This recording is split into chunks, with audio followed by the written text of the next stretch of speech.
Bismillahirrahmanirrahim. Assalamu alaikum. I'm Nasma Abdul Mohsin and this is Maldives Today.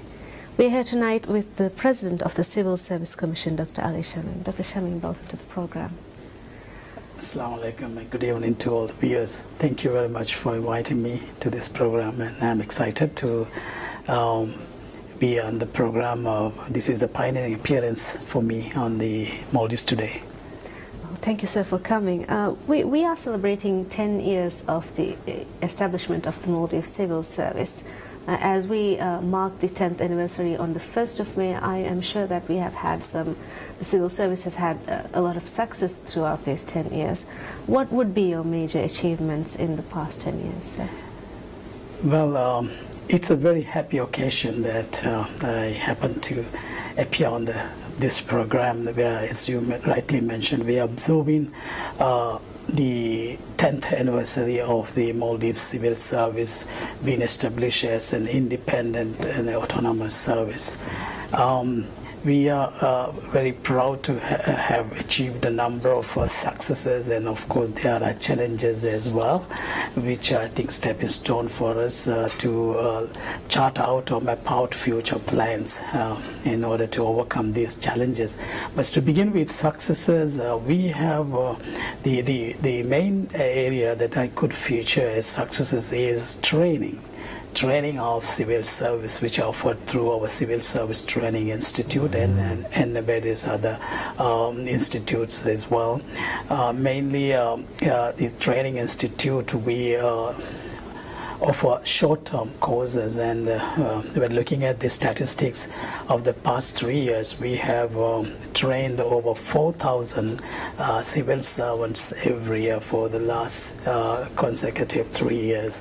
So in total we have trained about 12,000 civil servants, which is almost half of our strength of our civil service force. So this is the biggest achievement we are highlighting as our something that we take pride. And the second achievement is, of course, the office automation and digitalization area.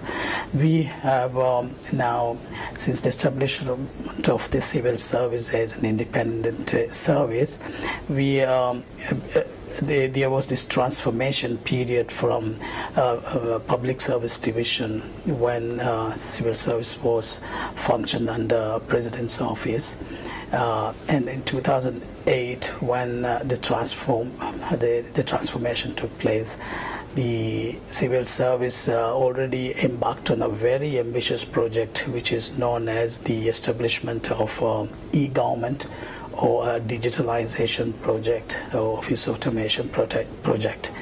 Now we all must communicate with one another within the civil service administrations or offices without having paper to pass on. So we have what we call e-government, through which we are communicating electronic form to every offices, and this is a huge success we have achieved.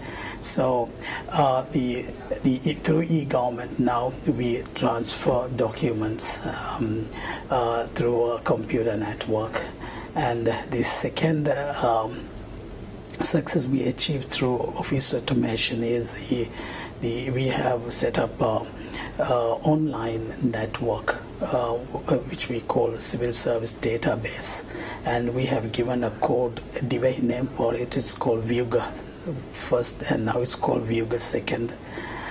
Through this network we are storing and managing all the statistical data of civil servants. So through Vyuga now all the civil service administrations 24 hours can have access to this online database, where they can transfer, communicate messages, and also transfer documents and update the statistical information, such as requests for appointment of candidates for civil service jobs, transfer, promotion, and all related what you call records of civil service are now maintained online through this database known as Viewga2. So digitalization, and we still continue to digitalize and achieve office automation, which is an area we think we can achieve economies of scale, economize of expenses, and also instantly we can manage information within civil service. Well, let's talk about the civil service strategic plan for the duration 2016 to 2020. The vision is to create a motivated, competent and proficient civil service. One of the objectives you have stated is to ensure a cohesive, collaborative and whole-of-government approach to problem solving and optimizing resources. How do you plan to ensure that this is achieved, and to what extent, if so, has the objective been achieved so far? Yes, now currently we are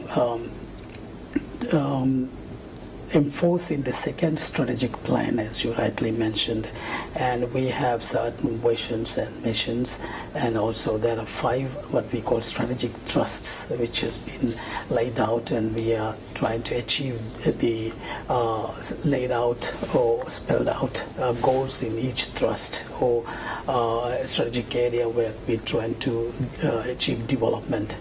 See, strategic plan, of course, is a very ambitious plan, and we are experiencing certain constraints and challenges. But so far, we are happy to. I would say that the 50% of what we targeted in this thrusts and also the second strategic plan, we are being able to achieve. As you have mentioned, a motivated and competent professional civil service we are aiming to achieve through this operationalizing or enforcing this strategic plan. And we have a strategic plan committee, which is an oversight committee monitoring the success of it. And we still have a long way to do a lot of work, but due to such challenges such as budgetary constraints and the unforeseen geographical constraints as well, there are hindrances, obstacles which we have to overcome. But to create a motivated professional service, a number of things we have done so far in collaboration with the government, and government also has facilitated a number of measures which have really motivated the civil servants. And to list a few things that have been already achieved, I think over the last 4 years the government has increased salaries or the pay of the civil servants, and lastly this February almost everyone has got a good pay increment, which is the greatest motivation, I think, or motivating factor. And secondly, in 2016 the government also reduced number of working hours from 7 to 6 hours, and giving more time for civil servants to engage in other things. Even to top up their income they could do a second job, and also it helped to acquire further education. So and the parental civil servants or pregnant civil servants also offered some lenient working hours and other measures, which is also, I think, was a very good facilitative measure for especially to retain female civil servants. And again, the government has been facilitating study loans for civil servants to top up their skills, to enhance their skills. And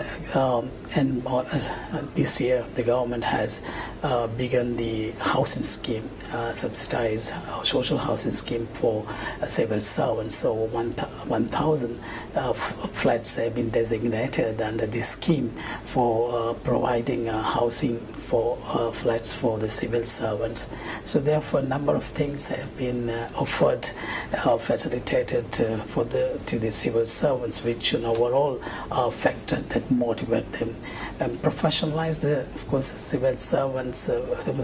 We number one priority thing that we do is training them, and also trying to streamline the or the rules-based working environment and structures, which where you have now uniformity and structure, civil service structure throughout the country. We have same kind of structure where salary scales and the functions, responsibilities are almost similar.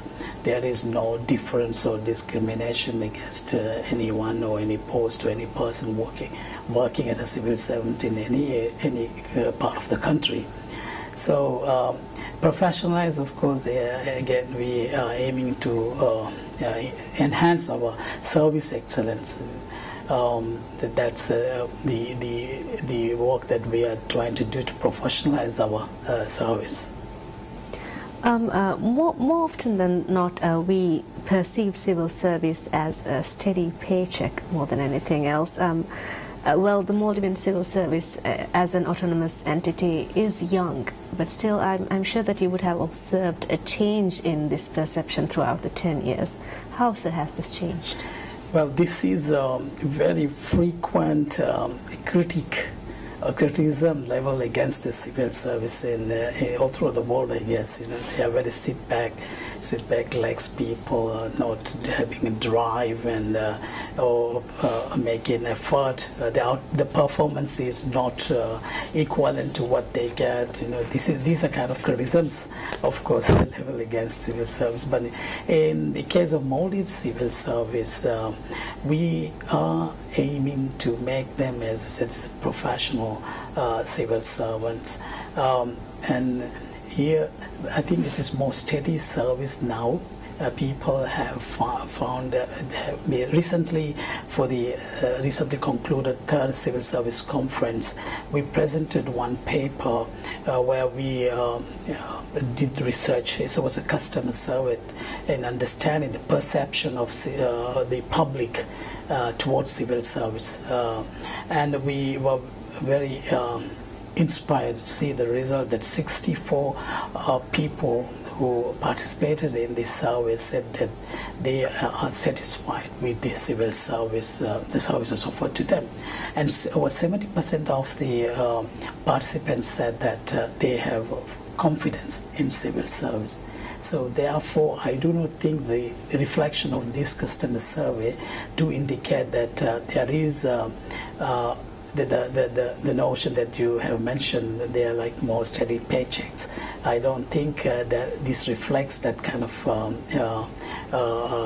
what you call critical view of civil servants, but rather people appreciate civil servants, but we still have a room for improvement, definitely, but we are more steady service which has gained confidence of the public, and we are moving forward, and day by day we are improving and we are developing management, and therefore there could be some places, offices where you could find some probably civil servants who are not performing or underperforming perhaps.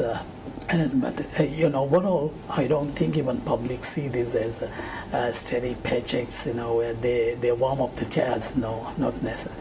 I don't think the days of the warming up chairs and sit backs, relaxes have gone now. Then, because annually we do conduct performance appraisals, and those who are underperforming, we do take measures, disciplinary measures. Some of the civil servants are in fact removed or dismissed from the job if they are underperforming, and after assessments, even sometimes permanent secretaries, which are the highest positions in the civil service, some permanent secretaries also have been dismissed if they are found to be underperforming. So I don't think that you could now facts-based, you could say that people are more steady and paycheck.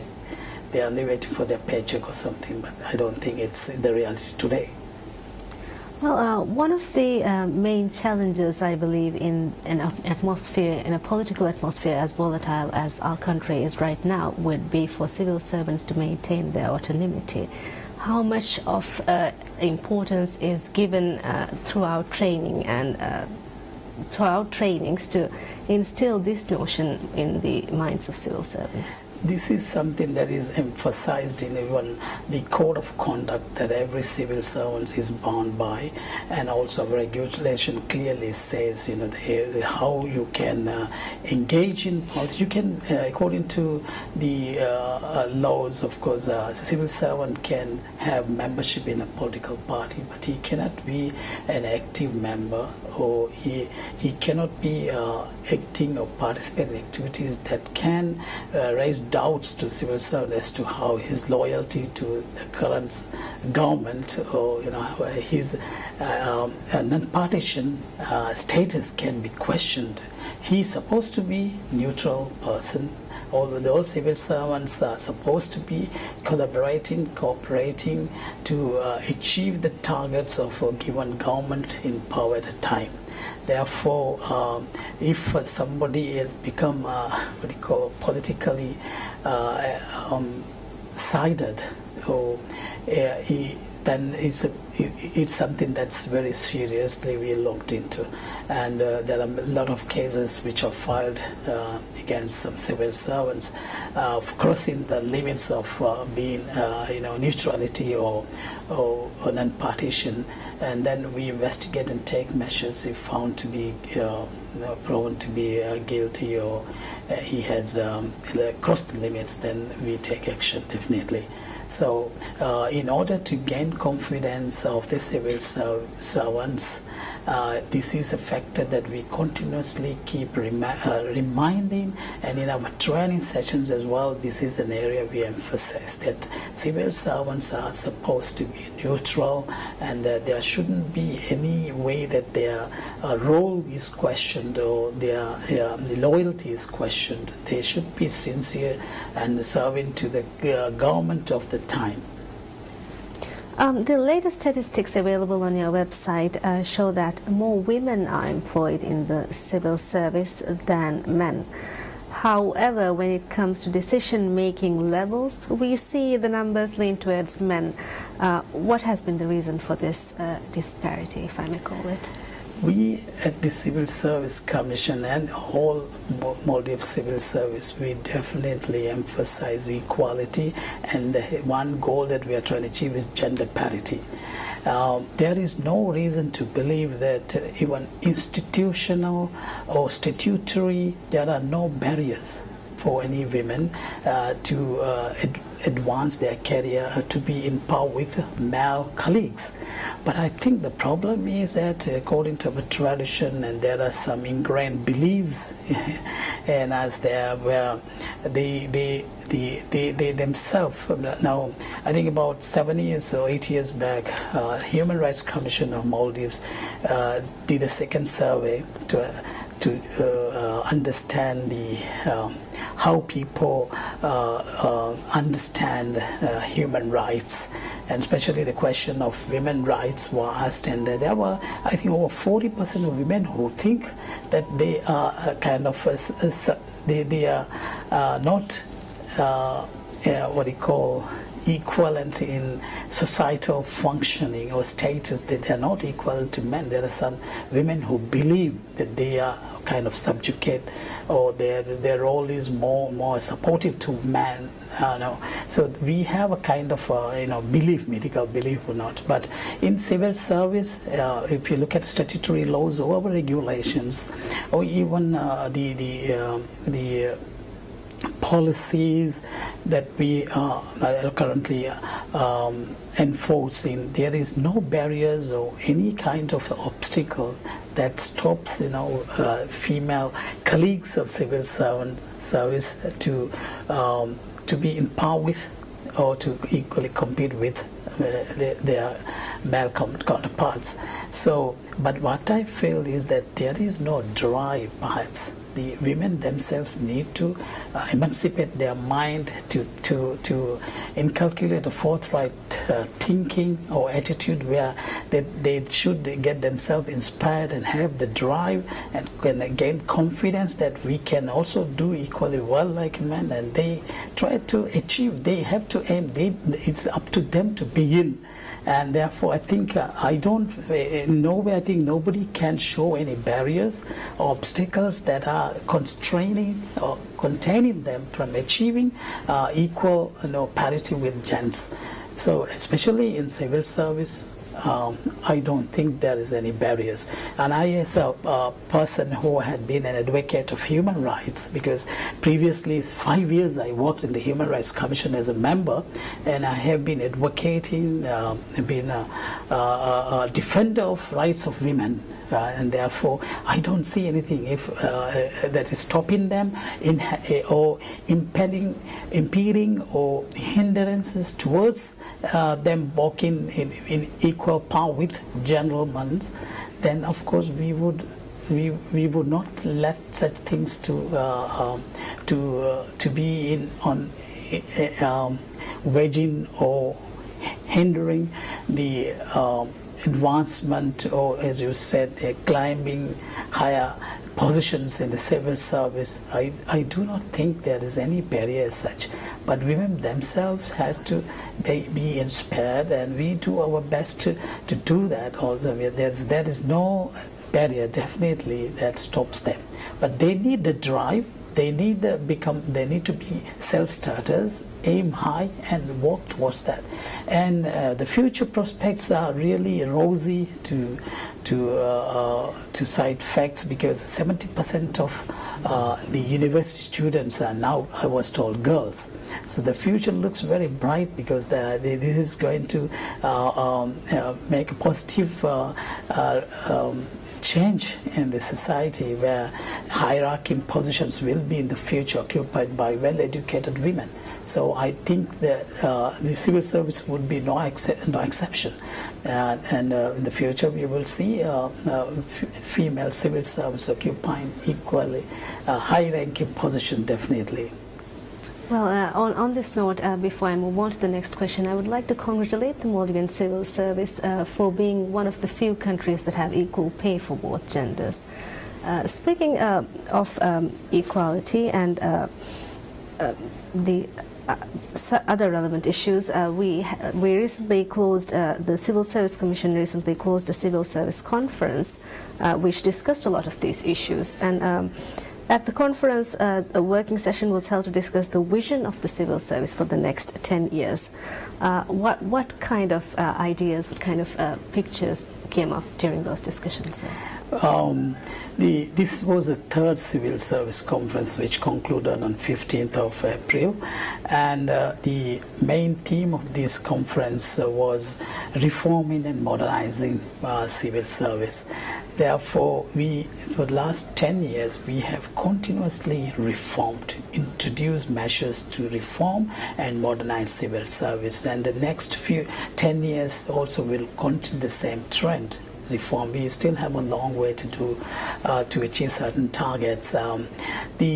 There were 4 themes under which 9 papers were presented, and the outcome, I would, of course, as one of the main convener of the conference, I would say it was very fruitful, but I don't know what observers would say so.